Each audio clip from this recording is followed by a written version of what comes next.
Hello everyone, welcome to Urbanscape Bangalore, and in this episode we will be looking at what to use in your organic pesticide, the baking soda or the baking powder. So for a lot of people like me who are not really into cooking or who do not really understand chemistry, excuse my naivety, but I really didn't know the difference between a baking soda and a baking powder.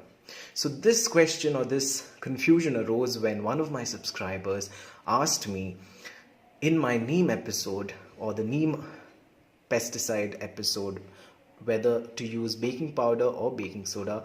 I had told him that you have to use baking powder. However, I have realized something and I will let you know what is the correct powder that you have to use, either the baking soda or the baking powder, in the later parts of this video.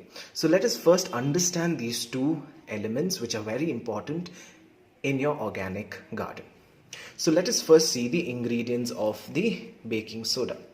So the baking soda, if you see clearly, the ingredient is wholly sodium bicarbonate. So this is the only ingredient present in baking soda.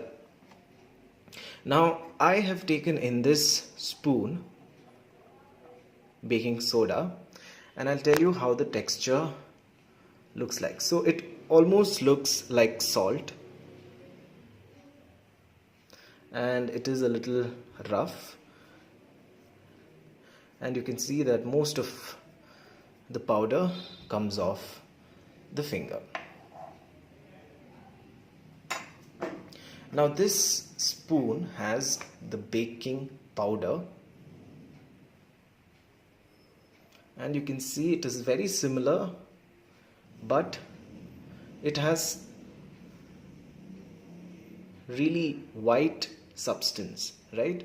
So it almost looks like flour. So let us see what the ingredients of the baking powder are. So if you see the ingredients of the baking powder, it would be this: maize starch, sodium bicarbonate and sodium aluminum sulfate. So it has two additional chemical compounds, that is sodium bicarbonate and sodium aluminum sulfate, but it has another element, maize starch.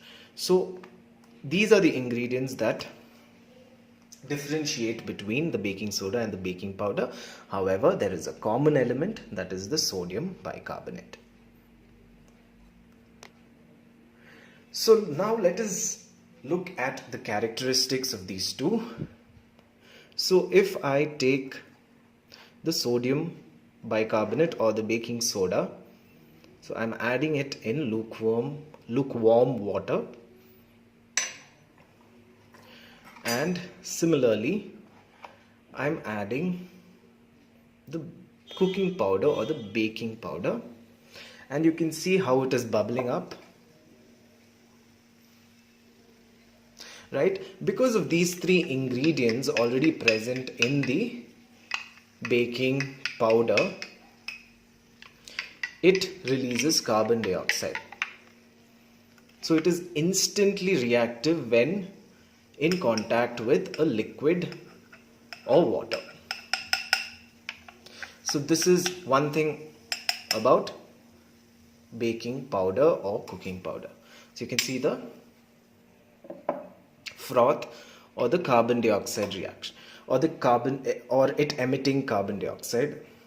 But baking soda requires an acidic medium for it to release carbon dioxide. So to provide this an acidic medium, I am using vinegar. So I'll be using little because I don't want it to come out. So I'll just use a small drop.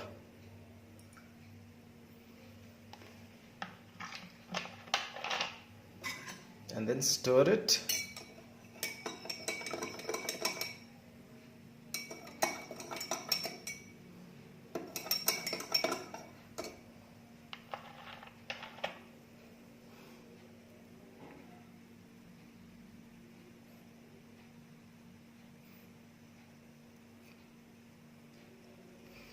So you can see that this forms the reaction, or there is a chemical reaction, only when an acidic medium is used. So you can see this bubbling.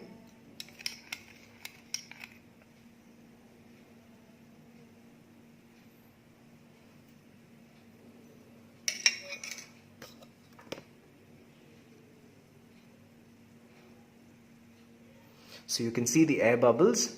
So this is the reaction difference between the baking soda and the baking powder. So folks, you saw the reaction, how this emitted carbon dioxide and this emitted carbon dioxide. This instantly emitted carbon dioxide, and this needed an acidic medium for it to emit carbon dioxide. So let us come to the topic at hand, that is whether you have to use baking powder or baking soda in your organic pesticide. So the organic pesticide that I showed you in my video was with neem oil and soap. So to the subscriber that who asked me that question, I had told him that it would be better if you use baking powder, and I did use baking powder. However, after using baking powder, I realized that you see the remnants or the starch, maize starch. It's a little too powdery, and the remnants kind of come on top and it stays afloat. And what happens is, when you're using a sprayer, the remnants of this maize starch kind of clogs the holes of the sprayer.